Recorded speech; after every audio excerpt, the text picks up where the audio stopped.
너무 길어서 20절부터 끝까지 읽어보겠습니다. 10장 20절부터 같이 읽겠습니다.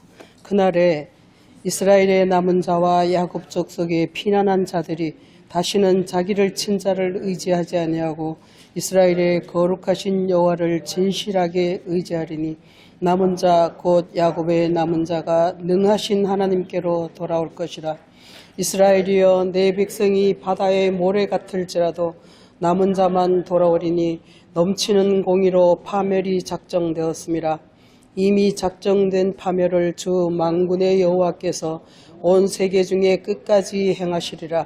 그러므로 주 만군의 여호와께서 이르시되 시온에 거주하는 내 백성들아, 아수르가 애굽이 한 것처럼 막대기로 너를 때리며 몽둥이를 들어 너를 칠지라도 그를 두려워하지 말라. 내가 오르지 아니하여 내게는 분을 그치고 그들은 내 진노로 멸하리라 하시도다. 만군의 여호와께서 채찍을 들어 그를 치시되 오래 바위에서 미디안을 쳐주신 것 같이 하실 것이며 막대기를 드시되 바다를 향하여 애굽에서 하신 것 같이 하실 것이라. 그날에 그의 무거운 짐이 내 어깨에서 떠나고 그의 멍에가 내 목에서 벗어지되 기름진 까닭에 멍에가 부러지리라. 그가 아야스에 이르러 미그론을 공격지나 믹마스에 그의 장비를 두고 산을 넘어 게바에서 유숙하며 라마는 떨고 사울의 기부하는 도망하도다. 딸 갈리마 큰 소리로 외칠지어다. 라이샤야 자세히 들을지어다. 가련하다 너 아나도시여 만면하는 피난하며 게빔 주민은 도망하도다. 아직 이날에 그가 노베서 쉬고 딸 시온산 곧 예루살렘 산을 향하여 그 손을 흔들리로다. 보라 주 만군의 여호와께서 혁혁한 위력으로 그 가지를 꺾으시리니 그 장대한 자가 찍힐 것이요 그 높은 자가 낮아질 것이며 쇠로 그 빽빽한 숲을 베시리니 레바논이 권능 있는 자에게 배임을 당하리라. 아멘.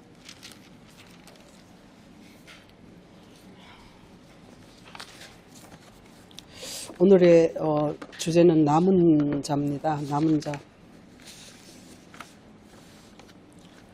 이걸 렘넌트라고도 하고 이제 히브리 말로는 쉐아르라고 하는데 이 남은 자라는 이 사상이 가지고 이제 로마서에서 바울이 이거를 기록하고 있습니다. 로마서 9장을 한번 보시면 로마서 9장을 한번 보시겠습니다.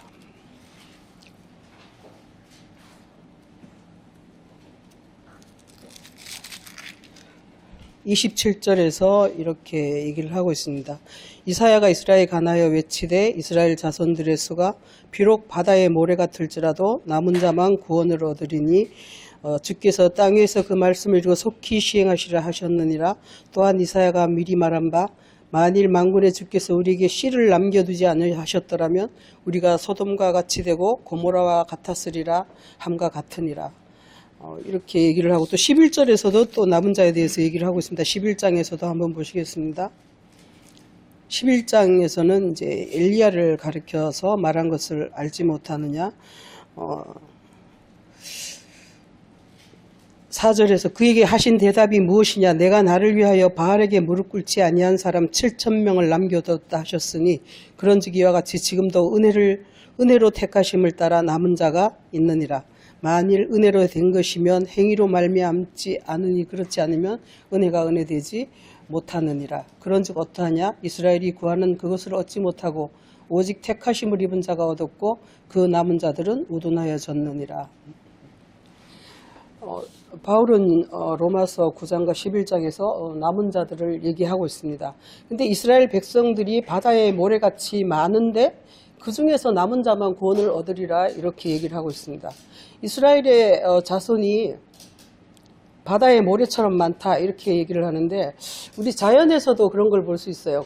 바닷가에 가면 거북이가 바닷가에 와서 알을 낳는데 무수한 그야말로 뭐 몇백 개를 낳는지 잘 모르겠어요. 그런 알을 낳고 그리고 이제 나갑니다. 바다로 나가고 물고기도 마찬가지로 물고기는 뭐 알이 더 많죠. 수천 개씩을 낳은 것 같은데 그런데 그것들이 이제 바다에서 살면서 이제 다 잡아먹히고 몇 마리씩만 살아남는단 말이에요. 그런 의미에서 남은 자인지 그런 것, 이건 뭐 그야말로 확률의 문제잖아요. 100마리가 있었는데 그 중에서 막 공격을 당하고 몇 마리 남았다. 이렇게 하는데 이 성경에서 말하는 남은 자는 과연 그런 확률적인 문제인가 하는 거죠.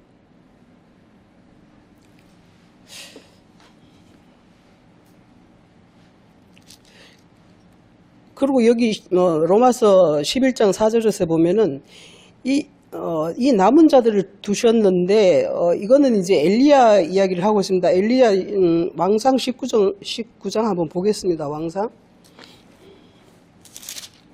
열왕기 상입니다.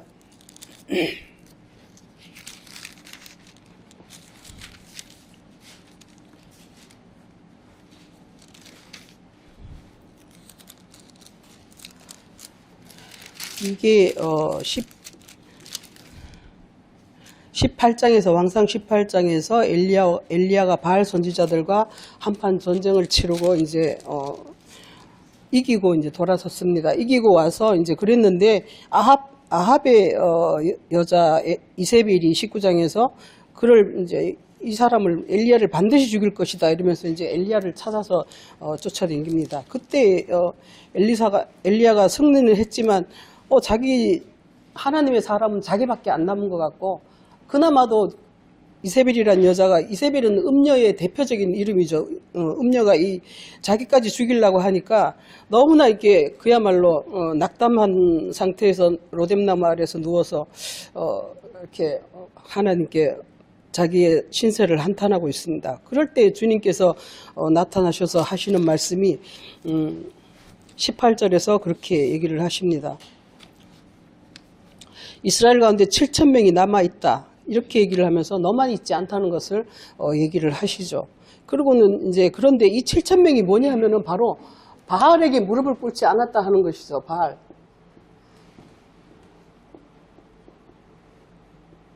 이 글씨를 참 못 쓰네요. 제가. 남은 자. 바알에게 무릎 꿇지도 않고 입 맞추지도 않았다. 이런 자가 7,000명이라는 거예요. 숫자적인 7,000명이 아니라 이 7,000이라는 게 우리 계시록에서도 보면 14만 4천이 있지 않습니까? 그런 자들이 흰옷을 입고 주님 곁에 있는 것처럼 이들도 7,000이라는 것도 숫자적인 7,000이 아니라는 거죠.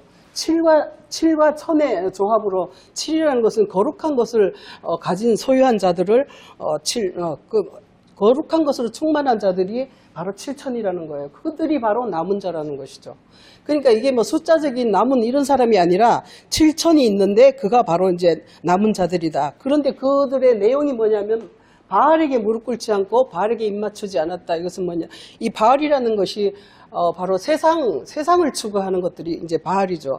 바알을 남편이라고 이렇게 하는데 남편을 추구하는데 여호와가 남편이어야 되는데 바알을 남편이라고 하는 자들이 바로 이제 바알을 추종하는 바알 선지자요. 그들과 하나 되는 그런 사람들인데 이 왕상에서 보면은 전부 다 이렇게 바알을 전부 다 바알을 추종하고 있었어요. 18장 21절에 보면 이렇게 얘기하고 있습니다. 21절에서 엘리야가 모든 백성에게 가까이 나아가 이르되 너희가 어느 때까지 둘 사이에서 머뭇머뭇하려느냐. 여호와가 만일 하나님이면 그를 따르고 바알이 만일 하나님이면 그를 따를지라 하니 백성이 말 한마디도 대답하지 아니하는지라. 이러면서 백성들은 다 여호와께 나는 여호와 편입니다 이렇게 하는 놈이 하나도 없다는 것이죠. 그때 당시에.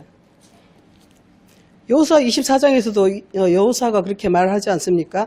오늘날 너희는 택하라. 둘 중에서 택하라. 나는 여호와를 택하겠노라. 이렇게 얘기하는 것처럼 여기서도 엘리야도 그렇게 얘기했지만 백성들이 아무도 그를 따르지 않았다.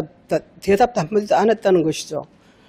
그렇게 중간에서 어중간하게 바알을 섬길까 여호와를 섬길까 머뭇머뭇하고 있다는 것이죠.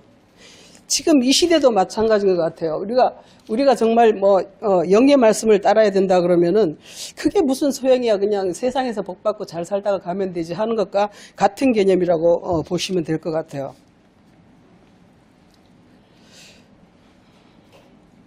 오늘 본문에서 보면은 본문 말씀을 보면 이렇습니다. 이 남은 자라는 것이 도대체 어떤 사람들인가 하는 것을 좀 볼 수가 있어요. 이 이사야 9장에서 보면은 이사야 9장에서 흑암에 행하던 백성이 큰 빛을 보고 사망의 근진 땅에 거주하던 자들에게 빛이 비치도다 이렇게 하면서 그 당시에 전부 흑암에 거하고 사망의 그늘 가운데 있고 백성들이 다 그런 상태인데 하나님께서 여호와께서 그들을 구원하기 위해서 한 아기를 주시고 한 아들을 주시리라 하면서 6절에서 그렇게 예언을 하고 계시는데 그 이후에 쭉 보면은 8절에서 보면 이렇게 합니다.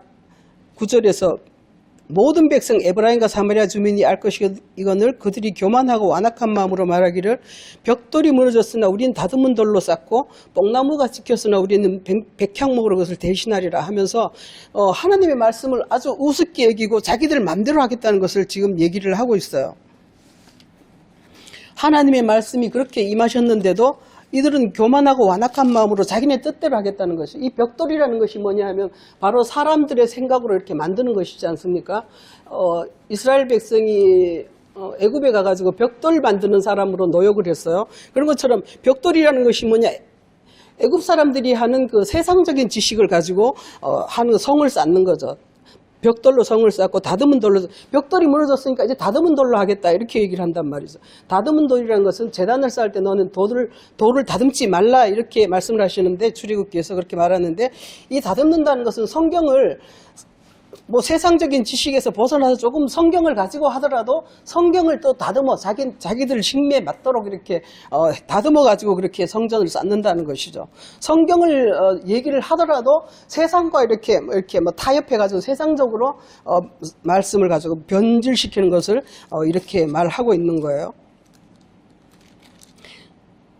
16절에 보면 백성을 인도하는 자가 그들을 미혹하니 인도를 받는 자들이 다 멸망을 당하는도다 이렇게 하면서, 그러니까 백성들이 다 모두 이제 악을 행하고 입으로는 망령을 말하고 이렇게 하니까 주님께서 그들을 가만히 둘 수가 없었던 것이죠. 그거 10장에서 쭉 오면은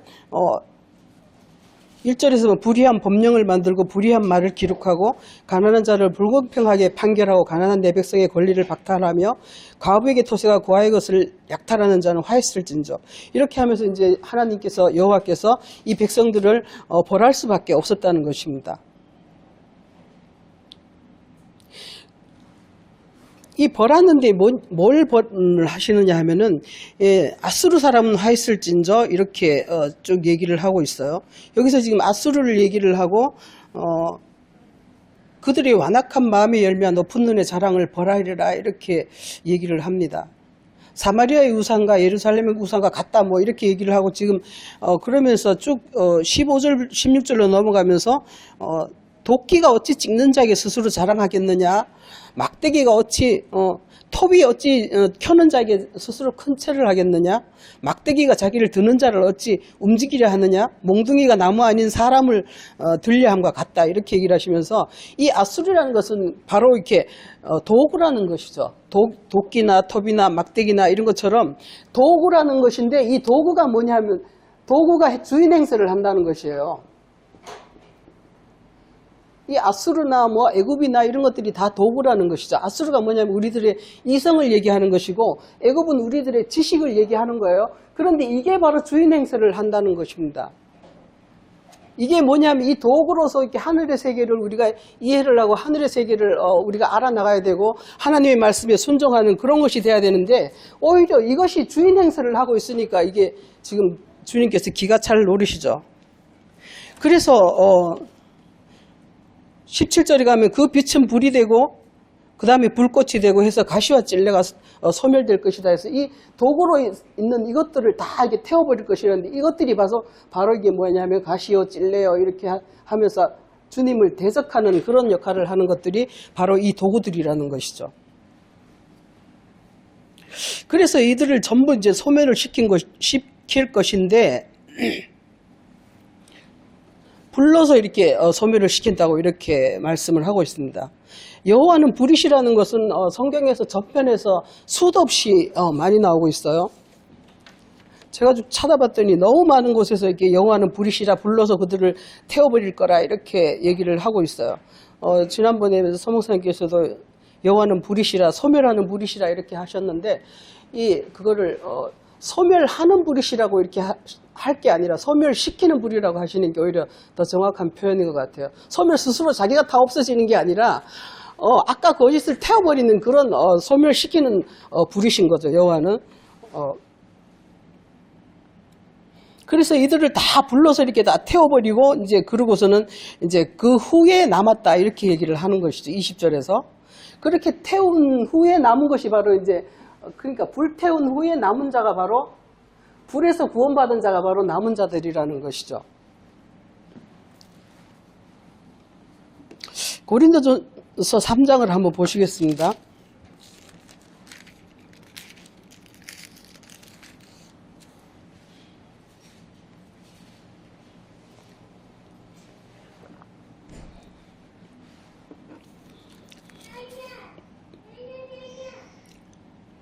10절부터 보시면은 하나님의 은혜를 따라서 지혜로 세운 건축자같이 터를 닦아두매, 그게 그 터가 뭐냐면 바로 예수 그리스도라고 이렇게 얘기를 합니다.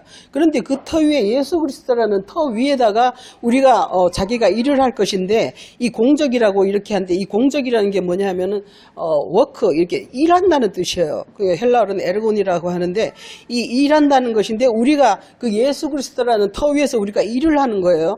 그러니까 주님을 우리가 영접하고 이렇게 받지만은 그 위에다가 우리가 우리의 하는 일이 있을 것인데, 그 위에다 일을 하고 나면은 나중에는 이렇게 그것을 시험할 것이다 이렇게 얘기를 하죠. 13절에서 공적을 밝히리니 이는 불로 나타내고 불이 각 사람의 공적이 어떠한 것인 것을 시험할 것임이라 이렇게 얘기를 하고 있어요. 우리가 한 일을 가지고 불로서 태워가지고 우리가 어떤 일을 했는가 하는 것을 주님께서 드러내실 것이라는 것을 이렇게 말씀하고 있어요.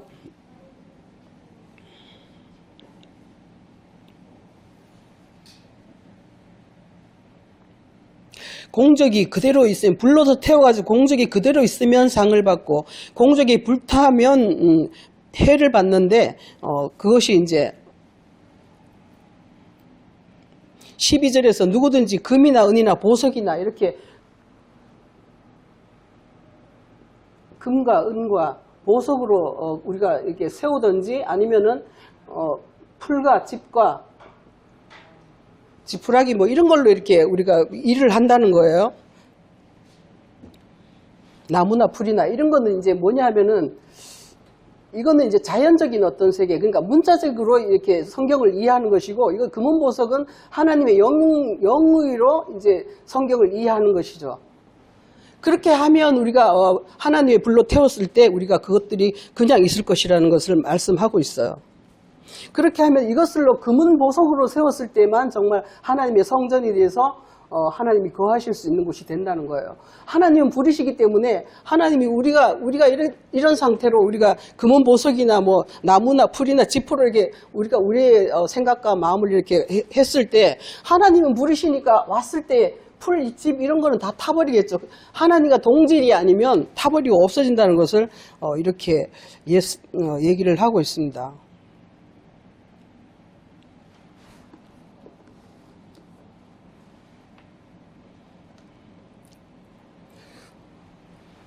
이 남은 자라는 거에 대해서 예수님께서는 누가복음 4장에서 이런 말씀을 하고 있습니다. 누가복음 4장을 한번 보시면,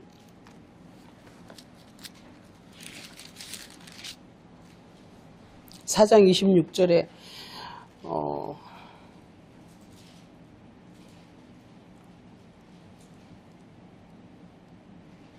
큰 흉년이 들었을 때 이스라엘에 많은 과부가 있었을 때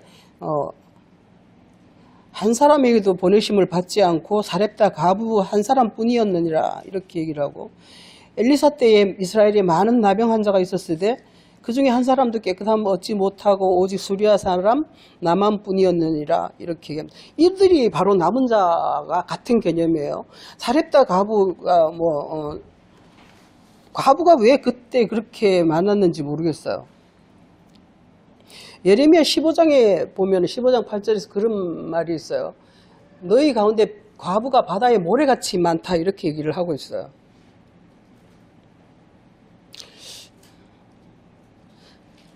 그러니까 그렇게 왜 전부 다 문둥이고 왜 전부 다 과부였을까요? 이스라엘 사람들이 모두 다 과부고 모두 다 문둥병 환자였다는 것이죠.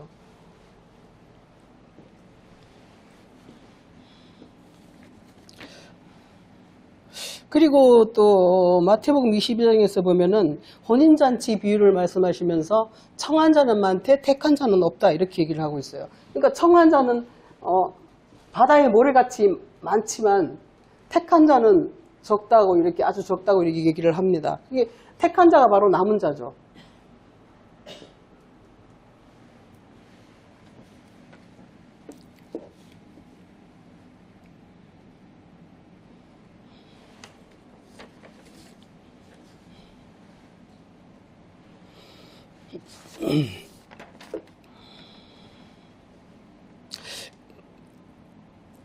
그러니까 이 택하고 남은 자고 이런 사람들은 도대체 그 안에 뭐가 있냐 하는 것입니다.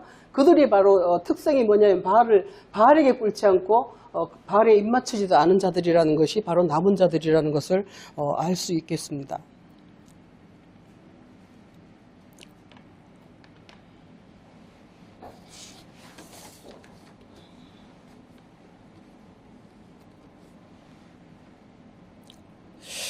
그리고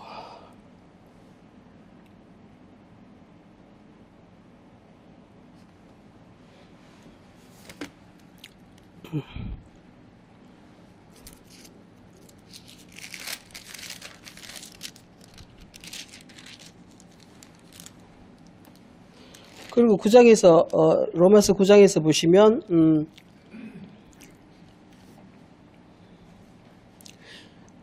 9장 29절에서 만일 주께서 우리에게 씨를 남겨두지 아니하셨더라면 우리가 서돔과 같이 되고 고모라와 같이 같았으리라 이렇게 얘기하고 30절에서 그런즉 우리가 무슨 말하리요?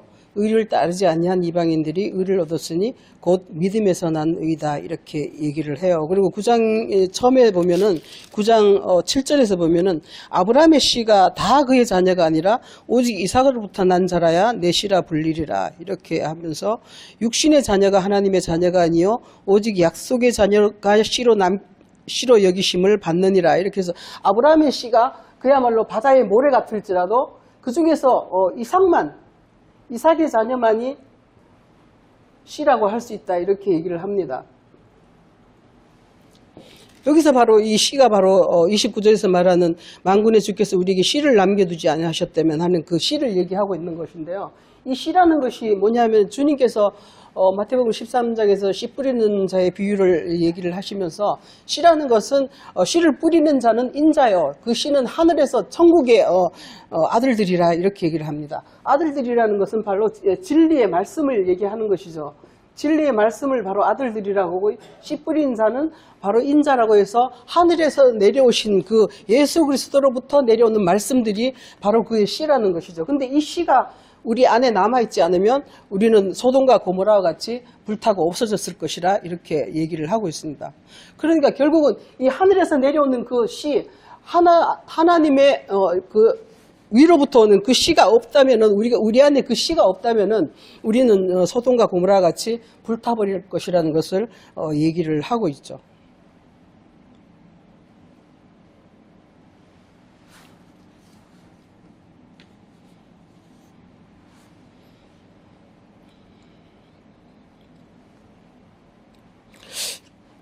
마태복음 6장을 한번 보시면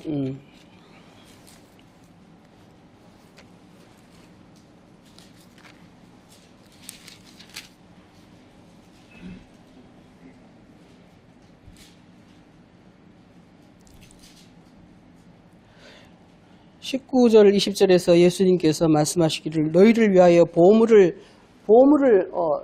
땅에 쌓지 말고 하늘에 보물을 쌓아라 이렇게 얘기를 하십니다.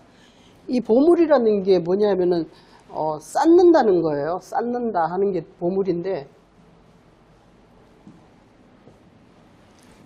데사우로스라고 해가지고 보물을 데사우로스라고 하는데 보물을 쌓아라 하는 것도 데사우리조라고 해서 같은 단어를 쓰고 있어요.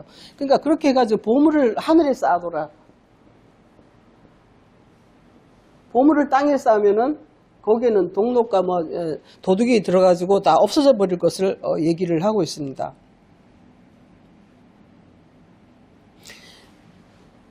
하늘에 있는 보물은 아무도 훔쳐가지 못하고 아무도 어떻게 하지 못하는 그런 보물이 되는 것이고, 땅에 쌓는 보물은 다 없어져 버릴 것을 얘기를 하고 있어요. 불타서 없어져 버릴 것을 얘기하고 있습니다. 오늘 말씀에서 말하는 것처럼 불러서 다 탈 때 땅에 있는 것은 다 타버리고 소멸된다는 것이에요. 그러니까 하늘은 원래 속성이 불이기 때문에 불러서 뭐 태워봐야 불이 같은 속성이기 때문에 그냥 불러서 그냥 남아있는 거예요. 그 보물이 그냥 남아있다는 것이죠. 여기에서는, 하늘에서는. 그러니까 이 쌓는다는 것은 결국은 이 남은 자라는 것이 뭐냐면 이 보물이 남아있는 사람이 바로 남은 자라는 거예요. 그게 이 보물이 남은 자고 보물을 가지고 소유한 자가 또 남은 자라는 것이에요. 계시록 2장에서는 뭐 이기는 자는 뭐 이렇게 될 것이다. 이기는 자는 어떻게 될 것이다. 이기는 자에 대해서 2장, 3장에서 쭉 얘기를 하고 있는데, 이 서바이벌 게임처럼 이렇게 막 싸워서 이기고, 뭐 물론 그런 성경은 모든 것이 전쟁이라고 하셨으니까 모든 전쟁에서 싸우고 이기는 것, 모든 시험 환란에서부터 싸우고 이기는 것이 남은 자들이죠.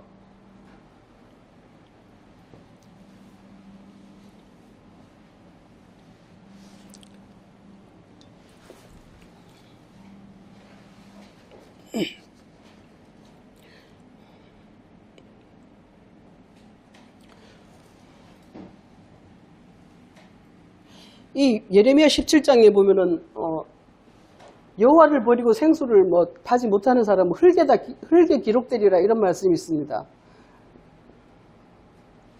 17장 한번 보실까요? 예레미야 17장 한번 보시면 그런 말씀이 있어요.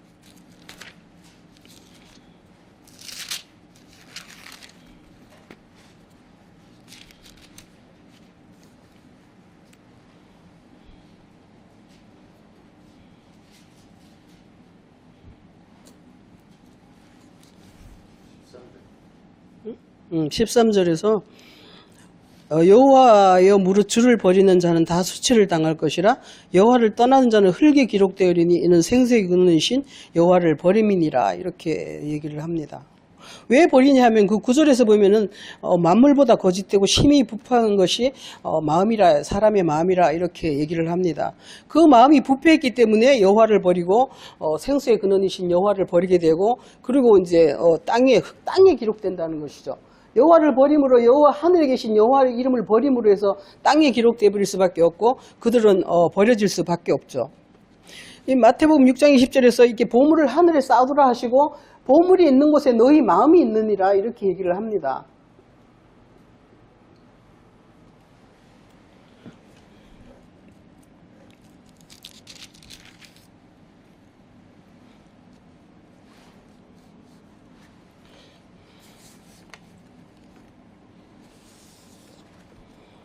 잠언에서 그런 말씀이 있죠. 무엇보다도 네 마음을 지키라. 생명의 근원이 이에서 남이니라, 이렇게 얘기를 하시는데, 이 마음이라는 것이 바로 우리의 생명의 보좌라는 것이죠. 생명. 그러니까 우리 보물이 있는 곳에 마음이 있고, 보물이 있는 곳에 하나님이, 우리가 생명의 근원이 이 마음에서 나오기 때문에 우리의 보물이 거기 하늘에 쌓여 있어야지 우리의 생명이 남아 있을 것이고, 하나님께서 구원하실 남은 자가 된다는 것을 이렇게 얘기를 하고 있어요. 이 보물이라는 것이 뭐냐 하면은 골로새서 2장 3절에서 보면, 하나님의 비밀인 그리스도는, 그 그리스도 안에는 지혜와 지식의 모든 보화가 그 안에 감춰져 있다, 이렇게 얘기를 합니다. 그러니까 이 보물이라는 것이 뭐냐 하면 그리스도 안에 있는 지혜와 지식의 모든 보화, 이것이 바로 우리의 보물인데, 이것을 하늘에 쌓아두라, 이렇게 얘기를 하고 있어요. 그러니까 성경 말씀을 가지고 우리가 하늘의 세계를 이해하고, 하늘의 어떤 하나님의 그 생명의 원천이신 사랑과 지혜와 뭐 이런 것들을 우리가 간직하고 우리 안에다 쌓아야 되는데, 그러지 못하고 이것을 땅의 것과 어떻게 타협해서 이 땅에 살아갈 동안에 어떤 것들로 써먹어 버린다면은, 이것이 바로 이제 좀이나 동록이, 도둑이 뚫고 없애버리는 그런 것이 된다는 것을 얘기를 하고 있어요.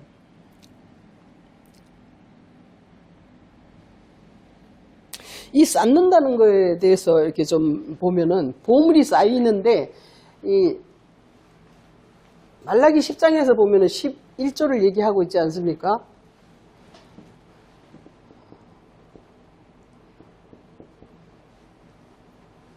(11조를) 얘기하시는데 말라기 10장 한번 보세요.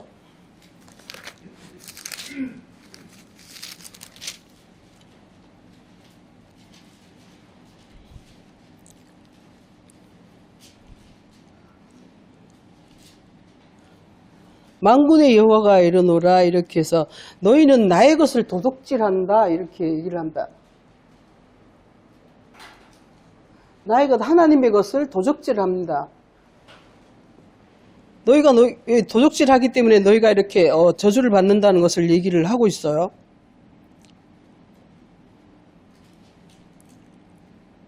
11조와 봉헌물이라 너희가 온 나라가 나의 것을 도둑질하였으므로 너희가 저주를 받았느니라. 10절에서 너희 온전한 11조를 창고에 두려 나의 집에 양식이 있게 하고 그것으로 나를 시험하여 내가 하늘 문을 열고 너희에게 복을 쌓을 것이 없도록 붙지 아니하나 보라 이렇게 하면서 바로 이렇게 이 하나님의 것을 하늘 창고에다가 쌓으라는 것을 얘기를 하고 있어요. 하늘 창고에다 쌓아야 되는데 이것을 땅에다 쌓는 것이 하나님의 것을 도적질하는 것이라고 이렇게 얘기를 하고 있습니다.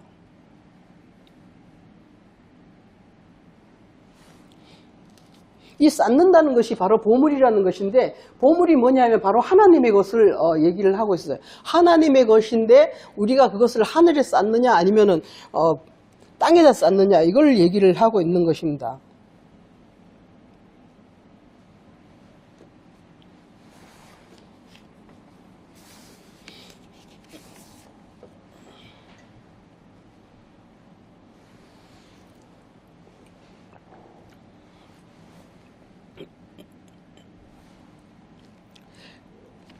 그러니까 우리가 우리 가운데 보물을 쌓아야 되는데 이 보물이 뭐냐 하면 바로 남은 하나님의 것이 우리 안에 남겨지는 것을 얘기를 하고 있어요.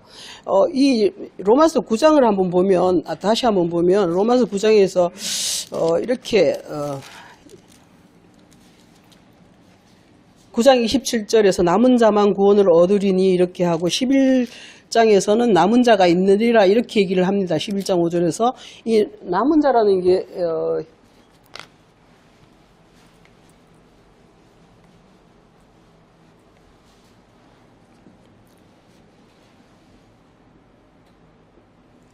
레인마 이것이 남은 자인데 여기다 앞에서 9장 27절에서는 히포레인마라 해가지고 앞에 히포가 붙었어요. 이게 뭐냐면은 히포 이것으로 말미암아 이런 뜻이 있어요. 그러니까 이것을 통해서 스로 같은 그런 개념이죠. 그러니까 히포레인마라 해가지고 이것을 통해서 구원을 받으리라 이렇게 얘기를 하고 있다는 것이죠. 그러니까 우리 안에 이것이 없으면 남은 자가 우리 안에 없으면 그것을 통해서 하나님께서 우리를 역사하셔야 되는데 그것이 없는 자에게는 어떤 발판이 없는 거예요. 다시 말해서 예수께서 우리 안에 하나님의 그 영의 말씀, 하늘의 뜻과 하늘의 그 생명, 하나님의 사랑 이런 보화가 우리 안에 없으면 그것을 통해서 우리를 구원하고 일하셔야 되는데 그것이 없다면은 이것을 통하지 못하면은 할 수가 없다는 것이죠. 그러니까 레인마라는 것이 남은 게 있는데 이것이 바로 이걸 통해서 한다는 거예요. 이 레인마를 통해서 우리를 구원할 수 있다는 것을 이렇게 얘기를 하고 있어요. 예를 들어서 우리가 하나님의 믿음이라 오늘 9장 30절에서는 그것을 곧 믿음이다 이렇게 얘기를 하는데 이 믿음이라는 것이 우리 안에 없으면 믿음이라는 것은 바로 예수 그리스도의 진리의 말씀이 우리 안에 있어야지 하는 것이 바로 그 믿음인데 이 믿음이라는 것은 바로 하나님의 영의 세계를 어떻게 설명하는 것이지 않습니까? 하나님의 선이라는 것을 하나님의 선을 설명하는 것이 진리라는 거예요. 하나님의 선, 인자와 사랑 뭐 이런 것이죠. 하나님의 사랑, 인자, 뭐 체리티 뭐 이렇게 얘기를 하는데 이것이 표현되는 것이 진리예요. 그러니까 하나님의 세계가 어떠하다는 것을 설명하는 것이 진리인데 이것이 내 안에 충분히 이해되고 내 안에 쌓여있지 않으면 이것을 통해서 주님께서 이것을 통해서 성령께서 일을 하시는데 우리가 하나님의 사람으로 살아나갈 수 있도록 하나님의 사람으로 만들 수 있는 그 발판이 마련되는 것인데 이것이 없으면 이게 휘포가 할 수가 없다는 것이죠. 그걸 통해서 일해야 되는데 그것이 없으면 할 수가 없다는 거예요. 그러니까 결론이 남은 자가 뭐냐면 내 안에 쌓여있는 하늘의 어떤 세계, 그것이 내 안에 있느냐 없느냐 하는 것을 얘기를 하고 있는 것입니다. 예레미야서 31장입니까? 거기서 보면 그런 말씀이 있지 않습니까? 새 언약을 줄 것인데 너희 안에, 너희 생각과 마음 안에 그것을 법을 기록할 것이다. 이렇게 얘기합니다. 너희 안에, 너희 생각과 마음 안에 하나님의 법을 기록할 것이다. 이렇게 얘기를 하는데 이것이 바로 남은 자라는 것이죠. 우리 안에 남겨진 하나님의 생각과 기록, 하나님의 법이 우리 안에 기록된 어떤 그런 상태, 그게 바로 남은 자가 된다는 것을 얘기를 하고 있어요. 그것이 새 언약이고 우리에게 남겨지는 씨앗이라는 것이죠.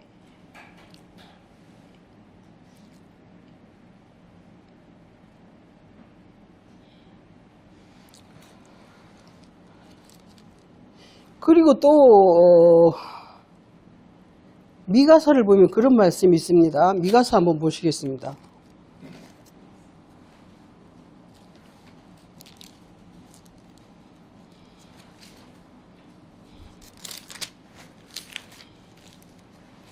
미가서 5장입니다. 5장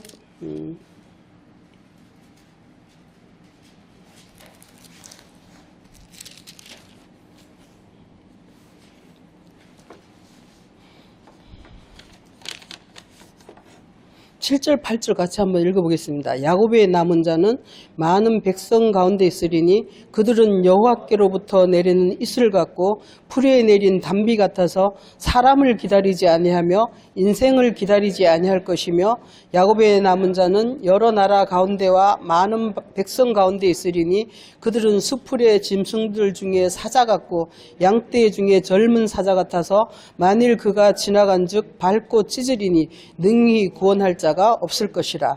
이렇게 해서 이 야곱의 남은 자에 대해서 그들의 성격에 대해서 얘기를 하고 있는 거예요. 남은 자가 어떤 자냐 하면은 인생을 신경을 안 쓴다는 것이죠. 왜냐하면 그들은 하늘에서 내린 이슬과 풀에 내리는 단비 같아서 바로 여호와께로부터 내려오는 그런 진리의 말씀을 가진 자이기 때문에 인생을 기다리지 않는다, 사람을 기다리지 않는다 하는 것을 얘기하고 있어요. 이건 이제 복음서에서 너희가 세상 영광을 구하려느냐, 하나님의 영광을 구하려느냐 이런 말씀도 하시는데 바로 세상 영광을 구하지 않는다는 것을 그렇게 얘기를 하고 있어요. 이 남은 자라는 게 바로 그런 사람이라는 것을 얘기를 하고 있어요. 그리고 8절에 보면은 숲풀 가운데 숲풀 짐승 가운데 사자 같다, 양떼 중에 사자 같다 이렇게 해서 아주 굉장히 강한 자로 남을 것을 이렇게 얘기를 하고 있죠.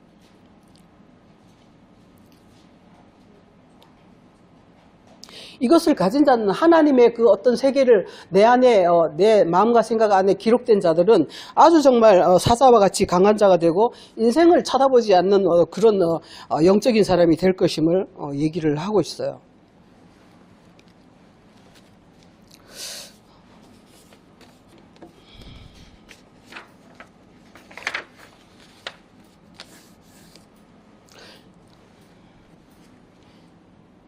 계시록 12장 한번 보시겠습니다.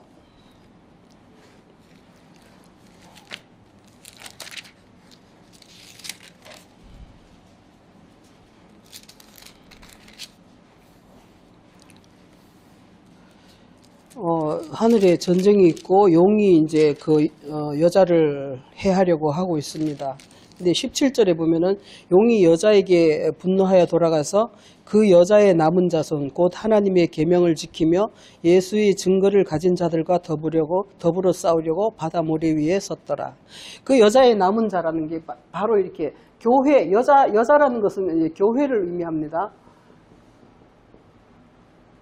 교회의 남은 자손, 그러니까 그 남은 자손이 도대체 누구냐 하면은 하나님의 계명을 지키고 또 그 예수의 증거를 가진 자, 가진 자, 그들이 바로 교회의 여자의 후손이라는 것이죠. 남은 자손이라는 것이죠.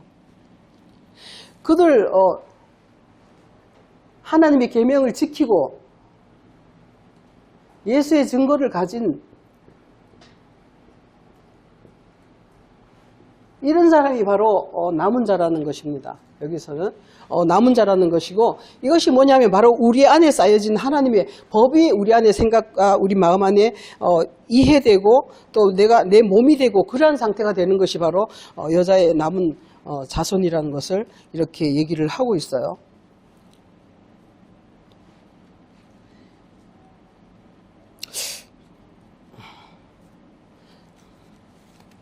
마가복음 13장에 보면 이런 말씀이 또 있습니다. 마가복음 13장을 한번 보시면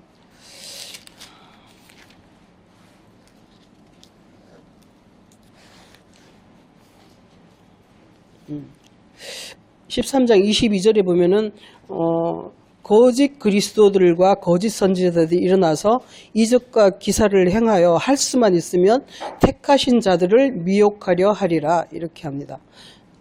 이 남은 자손이 뭐냐면 바로 택하신 자들이라는 거예요. 우리가 택하신 자 이러면은 우리가 뭐 옛날에는 뭐라 그러나 하나님께서 그냥 뭐 너 찍고 이렇게 해서 하나님이 택했다고 이렇게 생각하기 쉬운데, 그게 아니라 택하신 자라는 게 뭐냐면 바로 이 오늘 얘기한 이 남은 자들이 택하신 자들이라는 거죠. 우리 안에 하나님의 어떤 그 하나님의 진리와 하나님의 사랑의 세계가 확고하게 우리 안에 이게 딱 확정되어진 자, 그들이 바로 택하신 자라는 거예요. 그들이 바로 남은 자고 그들을 하나님께서 택하신다는 거예요. 그런데 이 거짓 선지자들과 거짓 그리스도들은 할 수만 있으면 어떻게 해서든지 이 택하신 자들까지도 미혹하려고 애를 쓰고 있다는 것이죠. 지금 계시록 12장 17절에서도 봤지만은 그런 예수의 하나님의 계명을 지키고 예수의 증거를 가진 그 교회의 여자의 후손들을 그들을 대적하려고 싸우려고 그들의 바다 모래 위에 섰더라, 이렇게 얘기를 합니다. 그래서 결국은 우리가 오늘 남은 자라는 것은 뭐냐 하면은 바알에게 무릎 꿇지 않고 세상 교훈과 세상을 사랑하고 세상을 사랑하는 자들이 바알이거든요. 세상을 사랑하고 자기를 사랑하고 세상을 사랑하고 이런 자들이 바로 바알이에요. 이들을 바알을 숭배하는 자는 지금 뭐 모든 교회의 모든 사람이 다 그렇죠. 뭐 저희도 마찬가지고 그렇지만, 그래도 우리가 이걸 깨닫고 난 후에는 여기서 조금 벗어나야겠구나 하는 그런 생각이라도 있지 않겠습니까? 그러면서 하나님 편에 서겠죠. 너희가 오늘 이쪽 저쪽 양편에 서 있는데 어느 쪽을 택할 것이냐 하고 주님께서 물어보실 것입니다. 세상의 영광을 추구하려느냐 하나님의 영광을 추구하려느냐 하는 것을 얘기를 하고 있는 것이죠. 그러니까 하나님의 것만을 추구하는 자가 바로 남은 자라는 거죠. 하나님의 것을 우리 안에 가득가득 채워가고 보화로 가득가득 채워가지고 있는 자가 하나님의 남은 자요, 하나님의 택하신 자요, 하나님의 11조라는 것입니다.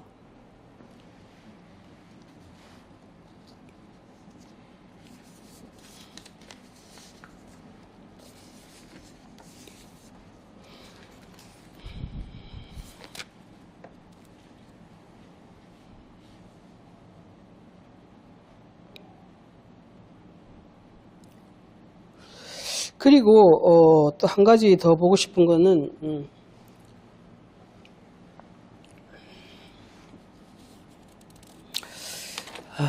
내가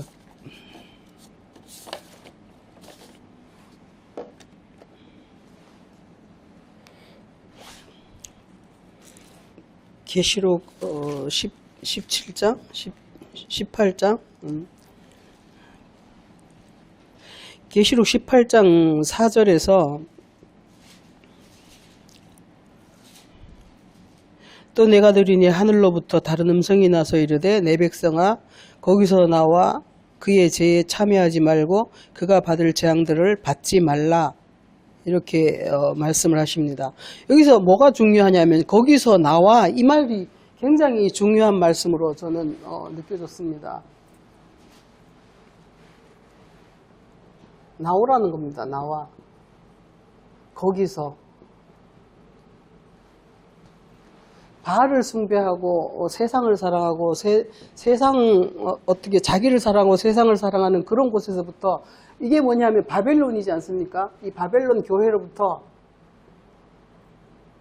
거기서부터 나오라 이렇게 얘기를 하십니다. 예레미야 51장에서도 같은 말씀을 하고 있는데 예레미야 51장 한번 보십시다.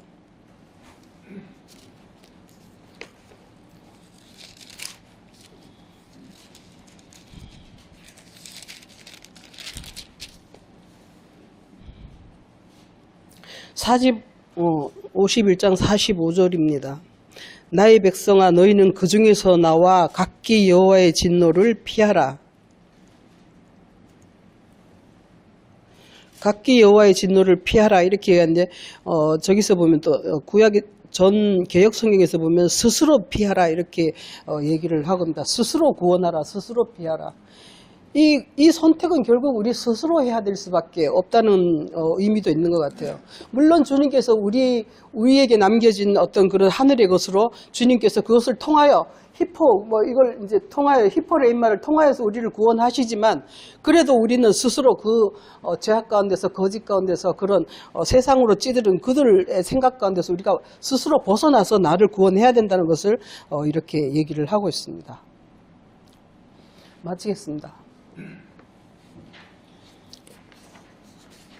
하나님 아버지, 오늘은 또 주께서 남은 자만 구원을 얻으리라 하셨고 남은 자만 돌아오리라 하셨는데 우리가 스스로가 그들의 생각으로부터 아수르나 바벨론이나 애굽의 생각으로부터 세상 영광을 추구하는 그들에게서부터 우리 스스로가 나오게 하시고 그리하여 하나님의 영의 말씀, 예수 그리스도의 진리의 말씀들만이 우리 가운데 가득가득 채워져서 하나님의 보물창고에 우리가 드려질 수 있도록 주님 인도하시고 축복하여 주시옵소서.